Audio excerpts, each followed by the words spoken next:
ጠላት ካንተ ጋር ያለውን አቅም አያቅም።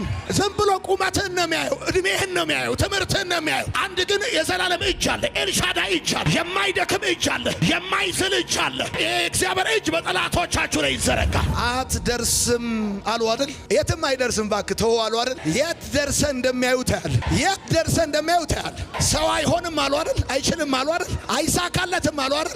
እያሉት ነው ጽዮንን የያዛት። ያመነ ሰው ካለ መጽሐፍ ዳዊት ጽዮንን ያዛት እንደሚል በዚህ ዓመት አንድ ኃያል ነገር እጅ ይገባል። በጣም እየናቁ በጣም እንደ ተራ እየቆጠሩ አይገባም፣ አይችልም፣ አይሆንለትም እያሉ እግዚአብሔር ካንተ ጋር ስለሆነ ብቻ ማንም ስለሆነ አይደለም። ስማ፣ እግዚአብሔር ካንተ ጋር ሲሆን የማይታለፍ ነገር ማለፍ ትችላለህ። የማይገባበት ትገባለህ፣ የማይደረስበት ትደርሳለህ። ከመከራ ዘመን ይልቅ የክብር ዘመን ብዙ ነው። ከለቅሶ ዘመን ይልቅ የሳቅ ዘመን ብዙ ነው። ከማጣት ዘመን ይልቅ የማግኘት ዘመን ብዙ ነው። ከችግር ዘመን ይልቅ የበረከት ዘመን ብዙ ነው።